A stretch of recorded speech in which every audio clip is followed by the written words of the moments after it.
Gloria a Dios. Me acompañan al libro de Mateo, capítulo 5, verso 10. Bienaventurados los que padecen persecución por causa de la justicia, porque de ellos es el reino de los cielos. Bienaventurados sois cuando por mi causa os vituperen y os persigan y digan toda clase de mal contra vosotros mintiendo.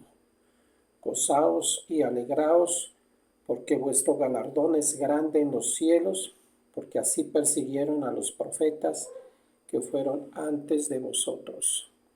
Señor, te damos la gloria, la honra y la alabanza. Te pedimos que este mensaje llegue a los corazones a través del Espíritu Santo de Dios. Que esta palabra, Señor, que tú me das en este momento, sea de gran provecho para todos los que estamos atentos a escucharla. Te lo pedimos en el nombre de Jesús. Amén.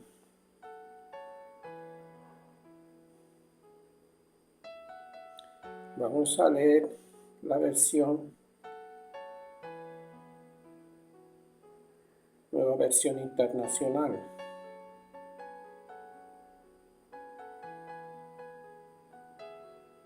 Dichosos los perseguidos por causa de la justicia, porque el reino de los cielos les pertenece. Dichosos serán ustedes cuando por mi causa la gente los insulte, los persiga y levante contra ustedes toda clase de calumnias. Alégrense y llénense de júbilo, porque les espera una gran recompensa en el cielo. Así también persiguieron a los profetas que los precedieron a ustedes.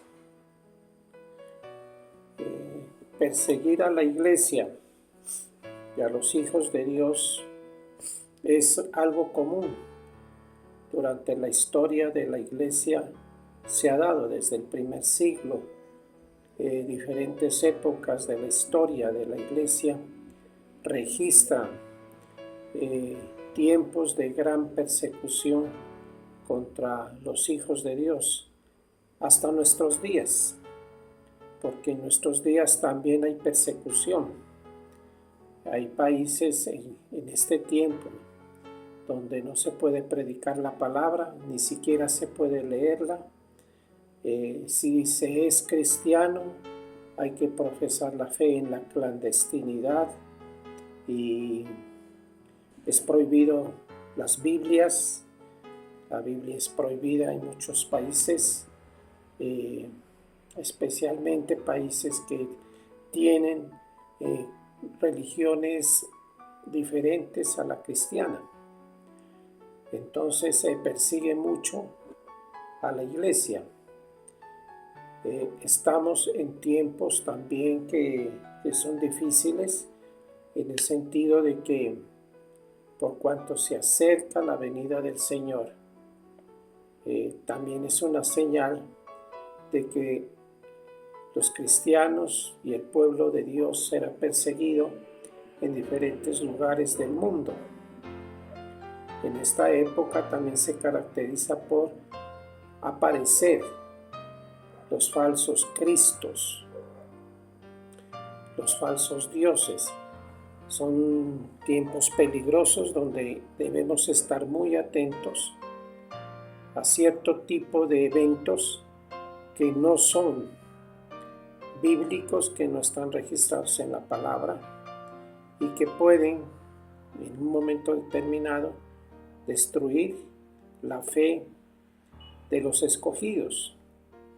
Por eso dice la palabra en el Evangelio de San Mateo que vendrán falsos cristos con falsas señales. Harán señales, pero serán falsas. Y confundirán, dice la palabra, aún a los escogidos. Los van a confundir y los van a echar a perder en su fe. Entonces tenemos que estar muy atentos a ese periodo de tiempo que se acerca para la iglesia. Esperamos que la iglesia, como dice la palabra del Señor, antes de que se desate la ira del Señor, la iglesia sea levantada, la iglesia sea recogida en lo que se conoce como el arrebatamiento de la iglesia. Y después vendrán pues los 7 años de la tribulación, que son muy duros para el pueblo de Dios, especialmente Israel, y en general para todo el mundo. 7 años de diferentes eventos catastróficos y que van a conmover los cimientos de toda la creación de Dios en este planeta. La persecución es una obra del diablo, por supuesto. El diablo persigue a la iglesia, se opone a la iglesia, porque el diablo no le interesa que la gente alcance la salvación. Si algo le molesta al diablo es que la gente se salve, que la gente alcance eternidad, que seamos salvos, que seamos llevados al cielo. Eso le molesta porque él no vive ni va a vivir así nunca. El diablo conoce su destino y el destino lo sabe muy bien. Además, conoce que le queda muy poco tiempo, relativamente, ¿sí?, antes de ser arrojado al lago de fuego y azufre. Ahí le queda poco tiempo. Entonces la idea de que la gente, personas como usted y como yo nos salvemos, a él le molesta totalmente. El Evangelio de Juan, capítulo 10, verso 10, dice que el ladrón solo viene a robar, matar y destruir. Satanás viene a robar, a matar y a destruir, el opositor. Y dice también, mas yo he venido para que tengan vida y la tengan en abundancia. Entonces la obra de persecución es obra del diablo. Y es una bienaventuranza. ¿Por qué? Porque aunque es muy fuerte y muy dolorosa y muy trágica la persecución, al final va a producir un fruto de justicia admirable. Por eso dice en el verso 12, dice, alégrense y llénense de júbilo, porque les espera una gran recompensa en el cielo. O sea, es un quebranto difícil, duro, pero finalmente va a producir un fruto precioso. Cae la semilla, muere la semilla, pero va a dar una planta hermosa.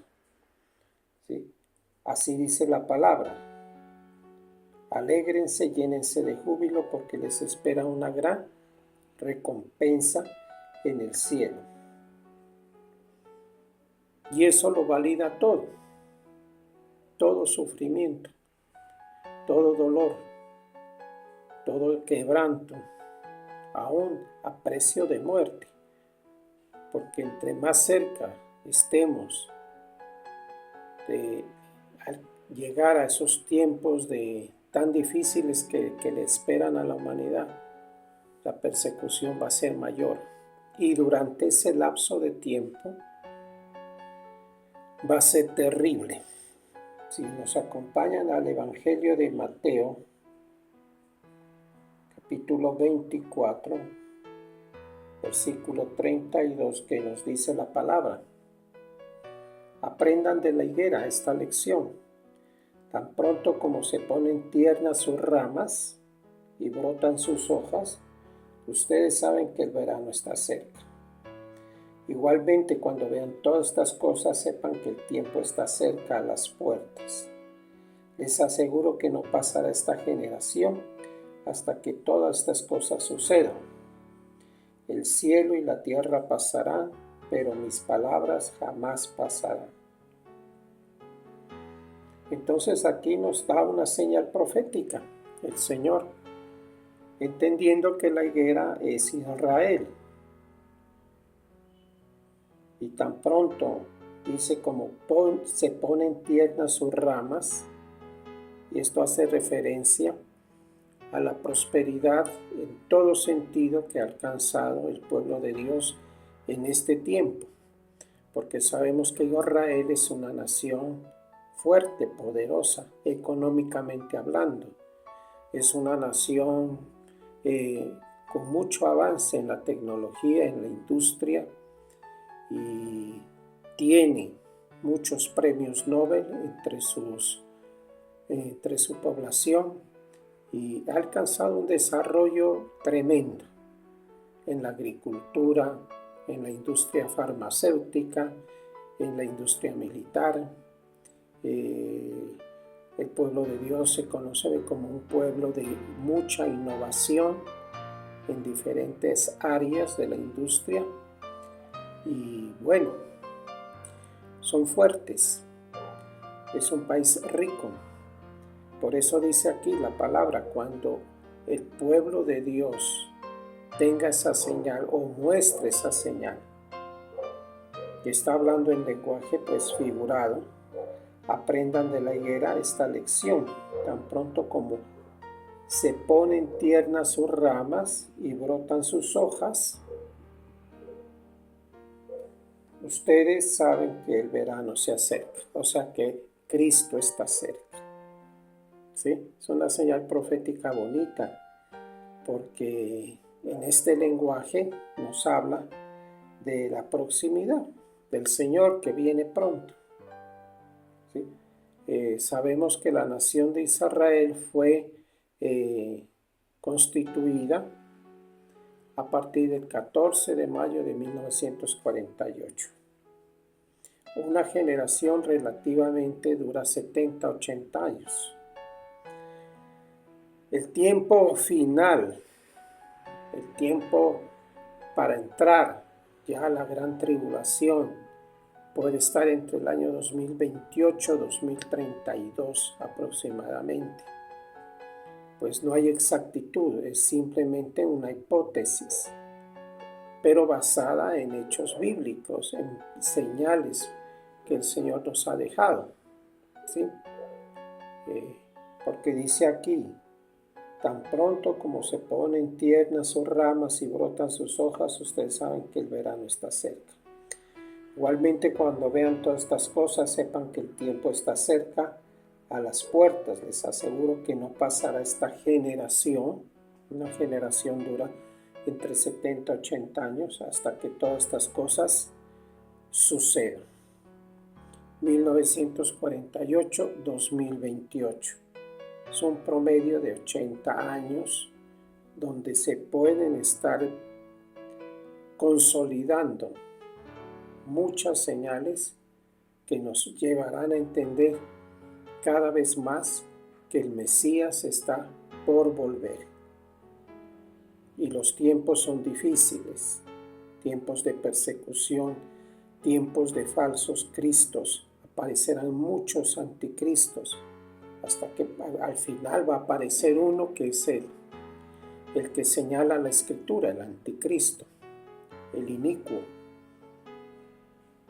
Pero antes, dice el apóstol Juan, de cierto ha habido muchos anticristos y va a haber anticristos, y todo el que se opone a la verdad de Dios es un anticristo. Puede ser mayor o menor, pero es un anticristo. Todo aquel que es opositor a Cristo es un anticristo. ¿Sí? Y toda persecución es obra del diablo, de Satanás. Y los hijos de Dios tenemos que pararnos firmes en nuestro llamado. Nuestra fe no es negociable por ninguna circunstancia del mundo. Aún la muerte tenemos que sufrirla, llegado el caso. Aquí en Colombia tenemos absoluta libertad para predicar, gracias al Señor. Y de hecho en muchos otros países se goza de libertades constitucionales que nos permiten, por ejemplo, con toda la tranquilidad transmitir mensajes, usar la tecnología para ello, y tenemos libertad de cultos amparada en la Constitución política de nuestro país. Nadie nos persigue, nadie va a llegar violentamente a nuestra residencia o a nuestra iglesia a entorpecer nuestra tarea. Pero eso es aquí y gozamos de ese privilegio aquí, pero en otros lugares del mundo no es así. En otros lugares del mundo incluso puede llegar hasta la muerte, el sacrificio, como en la época del primer siglo o la Edad Media, donde no es nada fácil sostener la fe en el Señor Jesucristo, so pena de muerte. Entonces tenemos un gran privilegio que debemos aprovecharlo para ganar. Tiene que ser la motivación. Ganar almas para el Señor. ¿Sí? Esa tiene que ser nuestra motivación. Arrebatarle almas al enemigo, al diablo. ¿Sí? Porque el diablo anda como león rugiente buscando a quien devorar. Entonces la palabra nos llama a estar incluso tranquilos y felices cuando nos persigan, cuando intenten hacernos daño, incluso cuando nos hagan daño. Mire que en el primer siglo los santos y siervos del primer siglo, para ellos era una bendición morir por Cristo. Ellos lo entendían así.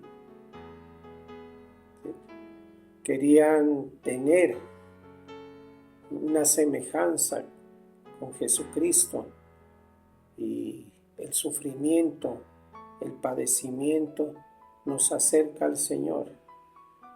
Ellos lo entendían de esa manera.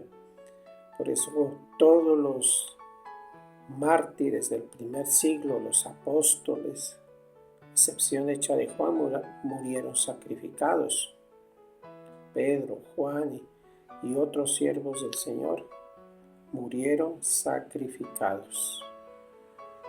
Igual en el Antiguo Testamento también la Escritura nos cuenta acerca de los padecimientos de los profetas. ¿Sí? Jeremías, por ejemplo, Jeremías fue perseguido,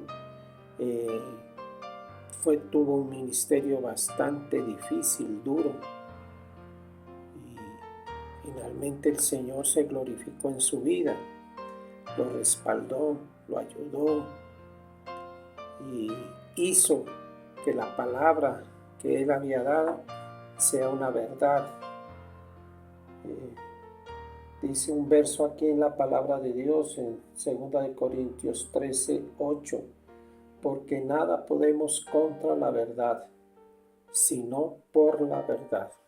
Y nada más cierto que esto, que pueden levantarse grandes persecuciones contra el pueblo de Dios, contra los hijos de Dios, pero no nos pueden destruir. La iglesia es indestructible.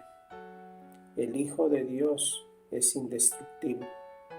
Pueden matarnos el cuerpo, pero sabemos que el alma y el espíritu siguen vivos. Y aquí lo dice la palabra, ¿sí? Nuestro galardón es grande en el cielo.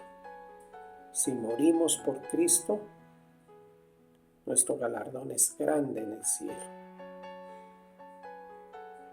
Y bueno, hay muchas formas de morir, no necesariamente la única es la muerte física del cuerpo. Morimos al pecado día a día, luchamos contra el pecado, luchamos contra la oposición del adversario. Siempre que estén cristianos convencidos, militando en la fe de la forma correcta, somos amenaza para el diablo. Somos un problemita que el diablo tiene. Y van a venir persecuciones de diferente clase. Persecuciones en el trabajo.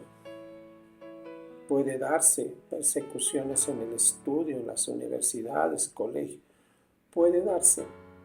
Porque la palabra nos dice que si uno quiere vivir piadosamente, no faltarán las tribulaciones.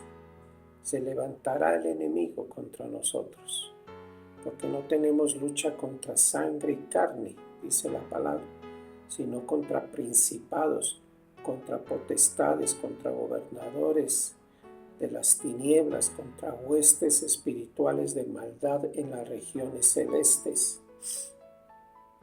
Por eso debemos colocarnos la armadura de Dios cada día. Efesios capítulo 6, verso 12 en adelante, nos habla de contar con esa armadura de Dios para enfrentar al enemigo. Cada día tenemos que enfrentar al enemigo. Y cada día morimos. Ahora debemos ser conscientes que el enemigo también tiene cierto poder sobre nosotros. Pero no para caer, sino para fortalecernos más. Porque si sabemos que el enemigo tiene poder sobre nosotros, en cierta forma, o sea, quiero decir que no estamos menospreciando al enemigo. La verdad es que ningún enemigo es pequeño. No estamos menospreciando.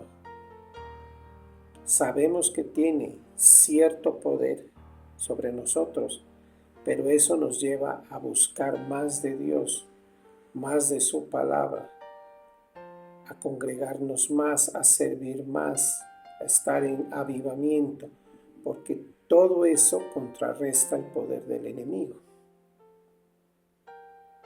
Por eso un convencido convence. Un hombre de Dios, una mujer de Dios, convencidos convencen a otros y no los puede mover nada ni nadie. Porque la fe no es negociable bajo ningún parámetro. La fe no es negociable bajo ninguna circunstancia. Y entonces la motivación es que estemos militando, que seamos verdaderos militantes de Cristo. Estemos en la milicia, porque las armas de nuestra milicia, dice la palabra, no son carnales, sino espirituales en Dios para destrucción de fortalezas. Entonces, ¿cómo se contrarresta la obra del diablo? Militando, profesando cada día, muriendo al pecado, muriendo a la tentación que el enemigo pone para nuestras almas, las distracciones pecaminosas que el enemigo pone. Porque el enemigo sabe que la carne es débil, mas el espíritu vivifica, ¿verdad? Entonces, nosotros debemos estar buscando siempre ese respaldo de Dios. ¿Cómo se lo obtiene? Militando. Nadie es soldado a sus propias expensas, dice la palabra también.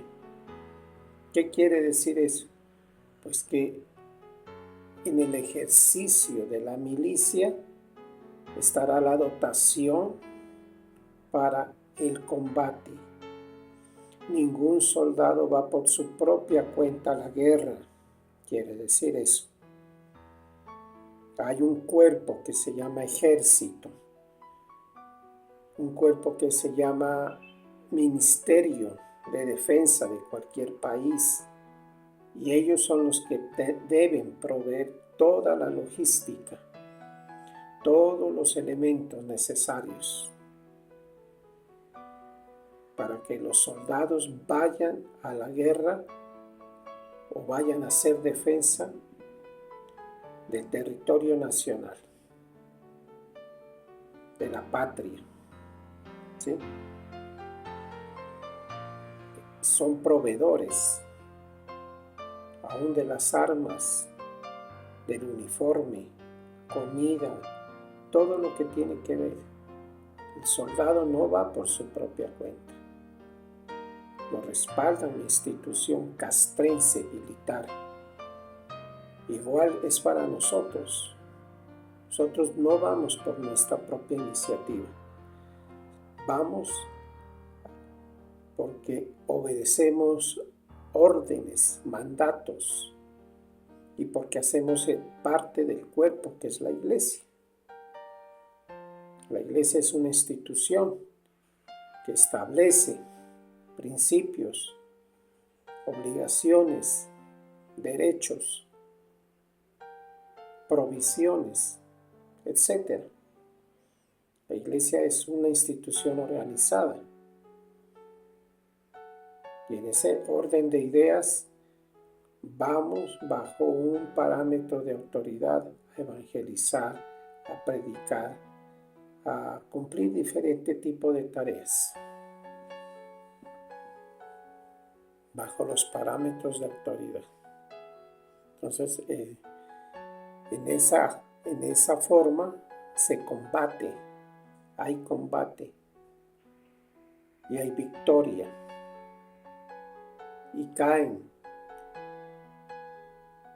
el enemigo, vencemos al enemigo. Finalmente podemos citar aquel verso que dice: resistid al diablo y huirá de vosotros. Gracias, Señor, porque tú nos das la oportunidad de estar firmes cada día, buscando tu rostro, leyendo tu palabra, meditando en tu palabra. Gracias, Señor, porque nos permites hacer parte de un cuerpo ministerial, organizado, jerarquizado, que es la iglesia, porque tenemos autoridades sobre nosotros. Y eso es una gran bendición, Señor, porque cuando estamos bajo autoridad, el Señor también a través de esas autoridades provee muchas bendiciones para su pueblo, para su iglesia. Nos haces firmes cada día, Señor, para seguir militando, para seguir fortalecidos en nuestra fe, Señor. Sabemos que vendrán tiempos difíciles, quizá ya los estamos viviendo en alguna manera, pero tú nos das la capacidad para resistir, para luchar. Nos das las convicciones, provees las armas espirituales para luchar, para combatir al adversario. Nos das la dotación, Señor. Gracias. Gracias, Señor. Pero lo más importante, nos das tu misericordia y nos das tu amor cada día. Y nos das tu perdón también. Porque a veces caemos, a veces incurrimos en errores y en pecados, en cosas que no te agradan, que nos hacen sufrir, que nos paralizan de alguna manera.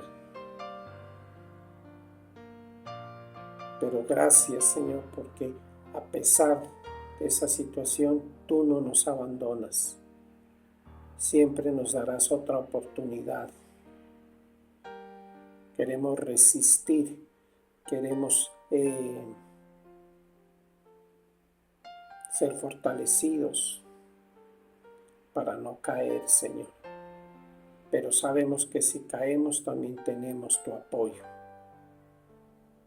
Tenemos tu misericordia, porque tus misericordias son nuevas cada día, Señor. En el nombre y en la autoridad de Jesús. Amén y amén.